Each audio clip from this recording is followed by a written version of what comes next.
quero esse cara morto. Esse cara, a gente recupera esse cara. Ele faz isso realmente porque os incentivos são malignos no Brasil. Você recupera esse cara. Agora, o cara violentou sexualmente, eu não quero saber desse cara, eu quero esse cara morto. Eu já contei aqui no podcast aqui que um cara me processou aí, eu tive minhas contas travadas, porque o processo foi rolando. Sim, você me falou. Alguém recebeu lá um negócio lá e travou minhas contas. Quando eu fui ver, puxou dinheiro da minha conta. Falei, eita, penga, tá acontecendo aqui. Aí chegou a puxar dinheiro. Nossa. Aí depois eu tô com o advogado, tô enrolado até hoje já. Não, mas travou sua conta, você falou, sua conta corrente. Puxou dinheiro da minha conta. Você tá de sacanagem. Puxou dinheiro da minha conta. Chegou a puxar dinheiro da minha conta. Nossa, isso é uma Aí, e se eu não tivesse minhas criptomoedas nesse momento aí? Não, aí dane-se, você tem filha pra sustentar, Não, tem não interessa, não interessa. Engraçado, foi porque lá... o cara que atrasa um mês de pensão, bota o cara na cadeia. É. Aí o cara pode tirar o dinheiro dos seus filhos e dane-se. Tranquilo. Mas por isso que eu falo, o Estado ele é uma coisa realmente maligna. A gente tem que diminuir o Estado. Eu não sou anarcocapitalista, que acho que tem que acabar o Estado. Mas, pô, do jeito que tá, a gente tem que limitar o Estado. Absurdamente a gente precisa limitar o Estado. É. O Estado tá pra servir a gente, não pra se servir da gente, como acontece no Brasil. É que, na verdade, você é um contribuinte. Você não é um cidadão. Você é o contribuinte, né? Eles deixam claro. Cara. Contribuinte, você. E os caras são tão bandidos que eles sabem, né, o que fazer. Todo mundo sabe, cara, o que você tem que fazer pra melhorar esse país, né? Todo mundo sabe, por exemplo, que se eu pegar bandido, botar na cadeia e deixar na cadeia, isso faz despencar a criminalidade. Todo mundo sabe isso. Você viu o projeto de lei que o Lula acabou de assinar, agora em maio? Não viu? Foi? Deixa eu pegar aqui pra você. Eita, e o... Bem rapidamente aqui. O projeto de lei assinado agora dia 7 de maio, se eu não me engano, tá? Olha só. O presidente da República, Luiz Inácio Lula da Silva, que é o homem do povo, ele faz as coisas pelos pobres, não pelas elites. Papai Lula! Por exemplo, toda vez que o Lula é presidente, todos os bancos batem recorde de faturamento, mas é coincidência, né? Porque o Lula, ele governa para os pobres. Então, olha aqui, ele governando mais uma vez para os pobres. Lula sempre governa para os pobres. Aqui ele tá pensando nos mais necessitados, tá? O presidente da República, Luiz Inácio Lula da Silva, sancionou a lei 15.134, que aumenta a pena para agressão física praticada contra juízes, promotores, procuradores, oficiais de justiça, defensores e advogados públicos, além de familiares desses profissionais. Então, se você der um soco na cara de um juiz, ou de um parente de um juiz, você deu um soco, de um parente, sabe, de um amigo. Você tem uma briga de trânsito, tá? Você deu um soco na cara de um primo do juiz. Pronto, a pena pra você é lá em cima. Caraca. Tá? Se der um soco na nossa cara, dane-se. Na nossa cara, pode. Quer dizer, o que eles querem com isso? E a igualdade? Quem acredita em igualdade no Brasil, né? Aí é uma piada, né? Por que eles fazem isso? Porque eles sabem que pena dura coíbe a criminalidade. Mas eu não quero coibir contra você, só contra eles. Então eles sabem disso. Esses juízes que defendem, juiz, procurador, que defende a ressocialização, não pode ficar prendendo, tem que ter desencarceramento. Então, o cara mata, o cara violenta sexualmente, tem que desencarcerar. Agora, se der um tapa na cara de um promotor, pronto. Tem 20 anos na cadeia. É justo esse país? Então, agora, quando acontece uma coisa como essa, o Estado tá falando, eu sei o que é certo, mas eu não faço porque eu quero que você se dane. Então, eu tô fazendo só para os meus. Por que o Lula não faz uma lei dessa pro pobre? Ó, se você agredir uma pessoa que ganha menos que 2 salários mínimos, a pena é maior. Vamos cuidar dos pobres. Por que não faz isso? Por que o Lula não faz isso?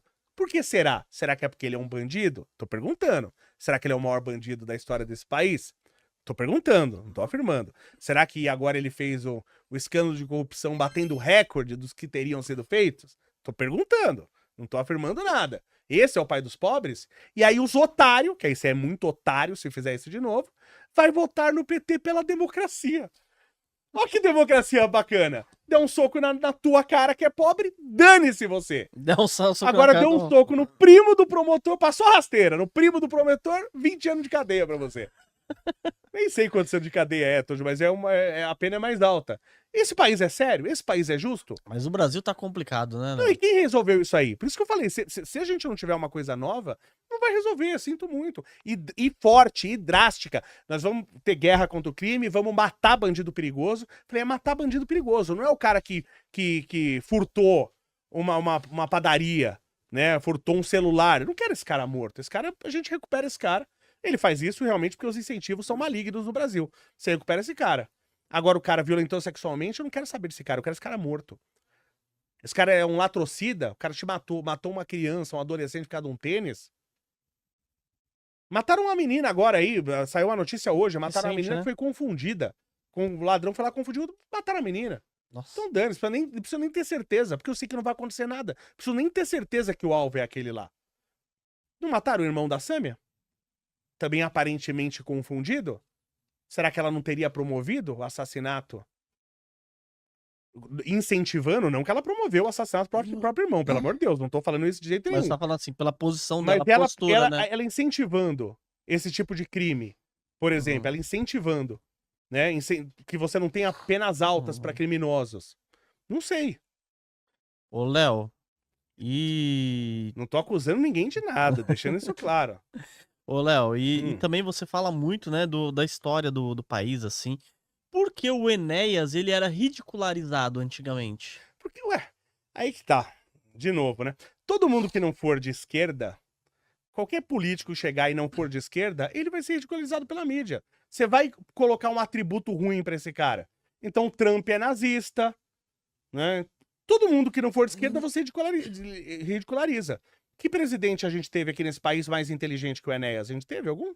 Nenhum. E eu não sou o cara que apoia as ideias do Enéas. Acho que só que eu acho que era tudo, né? Tipo, ele era matemático, né? Médico, o cara, pô. O cara tinha uma formação inteligentíssimo, com um vocabulário inacreditável. Meus professores de português não tinham o vocabulário dele. Meus professores de português. Só que eu achava ele um cara muito nacionalista. Sabe? Muito assim, nacionalista no tipo de muito fechado, né? Acho que a gente tem que abrir o comércio e tal, dar liberdade. Só que eu acho que se o Enéas estivesse vivo hoje, ele não pensaria do mesmo jeito. É, verdade. Eu tenho certeza que ele não pensaria do mesmo jeito. Ele ia ver a China desenvolver. Ele teria evoluído com o país, né? Um cara inteligente como ele. Antigamente, né, Léo, tinha muito isso do nacionalismo. Exemplo, a Gurgel faliu, por que a Gurgel faliu? Porque ela queria tudo aqui do Brasil. Não, tem que ser tudo 100% do Brasil. E por que outras empresas se deram bem? Porque ela fala, não, quem faz bateria bem é Taiwan, vou pegar a bateria da Taiwan, vou pegar, sei lá, da coisa da Suíça, parafuso da Argentina, vou montar aqui e eu faço meu carro. Mas nessa época, eu não sei, isso é uma história que conta, eu não sei se é verdade, tá? Você não tinha muita essa opção, tá? De trazer muita coisa assim de fora, tinha muita coisa feita aqui no Brasil mesmo, né? Tinha uma coisa dos militares, né? Faça aqui a qualquer custo. E diz a lenda, isso é uma lenda que conta, que outras grandes empresas automobilísticas, porque assim, montadora, eu sei que a Ford teve com a Volkswagen Auto Latina, teve a fundição da Ford, eles produziam os próprios motores, mas via de regra, montadora, como o nome diz, ela monta, ela não fabrica. Então ela faz o projeto, e aí uma empresa faz o motor, outra empresa faz o farol, outra empresa faz o banco, outra empresa faz o chassi, né? Sim. Então, ela monta, na verdade, né? Faz a tubulação de aço, o chassi, ela até solda e tal, né? Então, montadora faz isso aí. Você compra as coisas de fora. Diz a lenda, já ouvi essa história, mas eu não tenho comprovação, como eu sou, meu pai era metalúrgico, eu sou metalurgista, então eu conhecia muita gente da área, o pessoal contava essas histórias, nunca tive comprovação. Então, eles falam que grandes empresas automobilísticas aqui do Brasil, não vou falar quais, né? Mas foram várias, as que tinha. Foi a que fez o tal carro? Né? E elas chegaram para as empresas para as autopeças, as empresas de peça, por exemplo, a empresa que fazia o farol. Falou assim: olha, se você vender farol para Gurgel, a gente não compra mais de você. Aí. E quem comprava mais, a Gurgel ou todas as outras montadoras, né? Então, diz a lenda que as outras... Isso eu não sei se é verdade, eu não tenho nenhuma comprovação disso. Mas já ouvi essa história mais de uma vez. Que outras empresas boicotaram a Gurgel. Impediram. Isso é uma coisa meio que normal de acontecer, né? Faz sentido. Pô. Não, assim, é uma coisa que eu acho errado fazer, eu acho sacanagem fazer, mas isso não é a primeira vez. Se isso aconteceu, não teria sido a primeira vez, tá? Isso na história do mundo já aconteceu muitas vezes. Mas, ô Léo, e isso daí, pelo que eu vejo do Gurgel, ele tinha muito também essa parte nacional e pode ter acontecido isso, né? Mas o do Enéas, uma coisa que me chama a atenção dele é que ele sempre falava sobre o Brasil ter ali uma bomba nuclear. Sim. E todo mundo ficava, nossa, mas ele é muito... Cara, isso era um detalhe do plano dele. Aí a mídia, que é desonesta, bateu nisso. Mas assim, E ele tá fazendo isso daí pro bem da população Sim, brasileira. claro. Porque se todo mundo tá armado, por que só Sim. alguns países têm que ter? Não, só, não. Concordo. O Brasil... Eu tenho que ter uma E ele tem forma de me capacidade, né? defender. O Brasil, você pode falar melhor que eu. Sim, Ele tem uma capacidade de fazer. a grande, bomba. aliás, tá? Nós somos bons nessa área. Você tem o IPEM no Brasil que cuida. Hoje não é só o IPEM. O IPEM foi onde eu fiz. Eu trabalhei, inclusive, lá no Instituto de Pesquisas Energéticas e Nucleares da USP, né? Estudei lá. E eles, por exemplo, antigamente, eles que. Todo o material radioativo para. Hoje tem outro lugar. Acho que no Rio de Janeiro também faz. Mas antigamente todo o material radioativo para radioterapia eram eles que faziam. Caramba, legal. Né? E os caras têm uma qualidade assim absurda. Deu uma morrida, né? O IPEM tá meio morto. A última vez que eu fui lá tava parecendo um lugar fantasma. Né? Não tem mais investimento, não estão recontratando. Eles estão muito no taxímetro lá. Eles ficam lá rodando o taxímetro de taxista ali na Zona Norte. Você já viu? Não. Tem um negócio do IPEM lá, que eles fazem isso daí. Ah, é? Não sabia, não. Que aí o taxista vai lá, aí eles apontam, dá uma voltinha no quarteirão, aí vê que tá certinho lá o número e libera o taxista. Daí é um braço deles, né? Com Sim. certeza. Mas o Brasil tem capacidade técnica? Mas fazer uma bomba... Aliás, uma pergunta que eu sempre ouvi. ouvi. Porque parece que é muito difícil lá quando a gente vê o Oppenheim. Não, mas é que tá. Não se... Naquela época, peraí. né? Ali a questão não é só fazer a bomba. Fazer a bomba é relativamente fácil, tá? Aliás, é uma pergunta que eu sempre recebi, porque o meu mestrado foi na área de energia nuclear. Aí já escutei essa pergunta várias vezes. Quando Olha, aí o Matheus já pega engenheiro nuclear, afirma que o brasileiro... Gente, as thumbs que vocês veem no meu canal não sou eu que faço, tá? Só pra deixar claro. Aí teve uma lá que foi muito legal. Ele colocou lá engenheiro científico. Que porra é essa? Aí veio um babaca que nunca me ouviu, porque se o cara já me ouviu, né? Ele sabe que eu sou tal. O cara vai lá, esse cara diz que é engenheiro científico e que nem existe essa engenharia. Eu nunca falei isso. Cara, título de vídeo e thumb só me ferra. Só te ferra. Nossa, eu falava isso direto lá no Três Irmãos. Falava, pô, cara, vocês colocam cada título aqui que você só me ferra. Não é nada disso. Né? Putz, agora vem isso. Agora vai ser engenheiro nuclear. Engenheiro atômico. Bota engenheiro doutor atômico, né? Faz grave revelação sobre ele. Parece personagem do Watchmen, né? Doutor atômico. Pô, quer me ferrar mesmo, viu? Desse jeito. Então, cara, é que assim, não era só... É igual quando os caras começaram a fazer os aceleradores de partículas. Aí os caras começam a fazer cálculo. Pô, existe aqui uma possibilidade de a gente fazer um buraco negro. Pô, se eu faço um buraco negro, eu destruo esse planeta. Né? Só que aí a mídia pega um negócio desse tamanho e transforma num negócio desse tamanho. Aí te atrasa o projeto, te dá um monte de problemas. Sim. Lá, você tinha um monte... os caras tinham que calcular o impacto daquilo. Quem me garante que uma explosão daquele tamanho não elevaria, porque você pode com material... Aliás, quem mostrou isso foi a filha da Marie Curie, né? Você pode, entre aspas, vamos lá, radioativizar outros elementos, um que não é radioativo.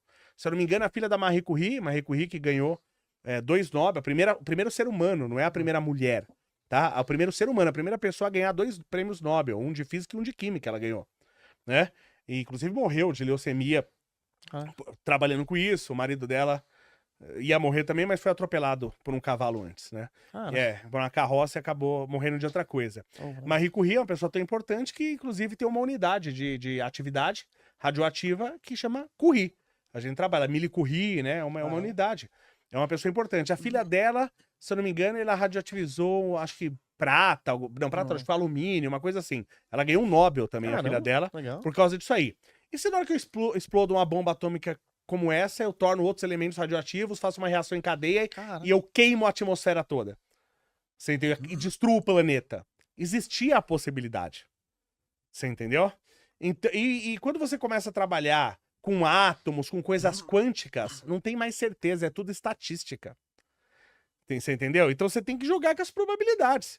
É um negócio complicado, então demorou por várias questões. Mas em tese, tem uma coisa chamada em radiação, nessa área de material físsil, né, material radioativo, que a gente chama de massa crítica. Então o que é massa crítica? Imagina que você tem várias dificuldades para você fazer você ter um material físsil para um reator nuclear ou para fazer uma bomba.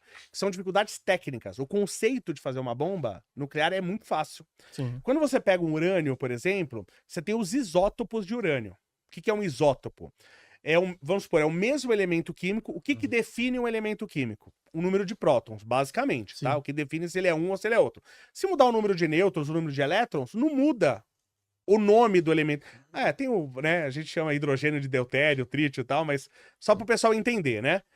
Então, o que é isótopo? Isótopos, né, que tem o mesmo número de prótons, né? Então eu tenho mais de um urânio, que eles têm o mesmo número de prótons, mas tem diferentes números de nêutrons. Então você tem, por exemplo, o urânio 238, urânio 235 e outros. Quando você pega o urânio 23, você pega o urânio, peguei lá uma jazida de urânio, pega o urânio, 99%, só para arredondar os valores, Sim. tá? Não é isso, é bem menos, mas vamos lá. 99% do urânio é 238, que não é o radioativo. Só uma mixaria é o 235. Então já começa uma dificuldade que não é minério de ferro, onde eu pego o minério de ferro Sim. e, por exemplo, 60% é ferro. Eu vou pegar o minério de urânio e, por exemplo, daquele minério, vamos supor, 0,2% é urânio. Nossa, então... É quase nada. Então eu vou ter que pegar um monte de pedra para conseguir aquele urânio que eu quero. E aí, desse 0,2%, que é o urânio, vai ser 0,2%, por exemplo, que é o urânio radioativo. Então é 0,2 vezes 0,2. Nossa senhora. Você entendeu o volume? Então o volume é violento. Pra Marie Curie conseguir isolar o rádio, ela tinha toneladas de pedra lá, pra ela conseguir uma miséria de rádio. Você entendeu? Daí até vem o nome radioatividade, né? Atividade do rádio, né? E a gente fala até hoje em atividade, né? Quando fala em radiação. Então, primeiro, eu preciso separar o urânio 235 do 238. Eu quero só o urânio radioativo, né? E como que eu faço se quimicamente eles são iguais? O que o urânio 235 faz quimicamente, o 238 também faz. Eles reagem com a mesma coisa. Porque se eles fossem diferentes quimicamente, Sim, eu fazia uma reação química, só um ia reagir e o outro não. sim. Aí já Você entendeu? Então não é bem assim que acontece. Então eu tenho que separar fisicamente. Como fisicamente? O que eles são diferentes, o 235 do 238? O 238 tem alguns nêutrons a mais. Quer dizer que ele é um pouquinho mais pesado. Só que é o peso de alguns nêutrons Nossa a mais. E o senhora. nêutron não pesa muita coisa. E pra fazer isso? Então eu tenho que usar essa diferença de peso para separar. Por isso que tem as ultracentrífugas. Porque quando eu centrifugo muito... Já ouviu falar? Todo mundo acho que já ouviu falar nas ultracentrífugas. Eu centrifugo muito rápido, tá? E nesse conceito, esse conceito de dar energia é assim.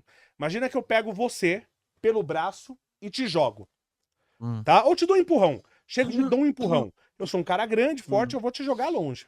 Certo? Certo. Agora imagina que a minha força não mudou, a minha força é a mesma. Eu vou dar o mesmo empurrão, só que agora no Serjão dos foguetes lá. Pô, Ele não vai tão longe. Você concorda? Concordo. Então é o mesmo Serjão princípio que a gente usa na ultracentrífuga. A gente dá energia e eles vão se separar fisicamente, porque eles têm massas diferentes, dada a mesma energia, eles vão ocupar lugares diferentes, e aí eu separo eles. Mas tendo urânio radioativo, imagina que você tem um urânio 100% enriquecido. Você não tem, geralmente, né? Mas eu tenho urânio 100% enriquecido. A partir do momento que eu tenho urânio 235, ele tem uma massa crítica. O que é a massa crítica? Se eu não me engano, a massa crítica do urânio é 15 quilos. Isso quer dizer, tá? Que se eu tenho 7,5 kg nessa mão de urânio, eu tenho a massa crítica. Mas eles estão separados. Eu tenho 7,5 kg de urânio nessa mão, 7,5 kg de urânio nessa mão. Se eu pegar as minhas duas mãos com urânio e fazer assim, eu tenho uma bomba atômica, ele explode. Caramba. Isso é a massa crítica, é a quantidade de massa que você precisa para naturalmente ele explodir numa reação nuclear. Então por isso que eles falavam que tinha que soltar até determinada distância. Não, isso tem o que eles têm que fazer? Tem que fazer uma bomba, né, com as partes de urânio separados e a bomba tem um explosivo que vai unir elas, né? Eles soltam no alto, porque se descobriu que no alto a ação é muito maior do que você explodir no chão. Então é por isso que explode no alto. O problema para você fazer até atentado terrorista é que, por exemplo, no caso do plutônio, se eu não me engano, tá? Essas coisas eu estudei no mestrado há 20 e pouco, tem quase 30 anos atrás. E, se eu não me engano, a massa crítica do plutônio são 8 ou 9 quilos. Só que a densidade do plutônio, do urânio, é muito alta. Então, mesmo 15 quilos de urânio, é um pedaço muito pequeno de urânio. Nossa, quase nada. Então, um terrorista pode esconder um pedaço em cada bolso, por exemplo. Aí você fala, mas ele vai morrer de radiação. Ele vai morrer na explosão, ele é um terrorista. Ele vai morrer lá, ele não tá preocupado com isso daí. né? Então, você fazer a bomba é conceitualmente fácil, mas tecnicamente difícil. Porque você tem o enriquecimento do urânio, você tem a extração do urânio, o enriquecimento do urânio, a montagem da bomba, né? Então ele é tecnicamente difícil, mas conceitualmente fácil.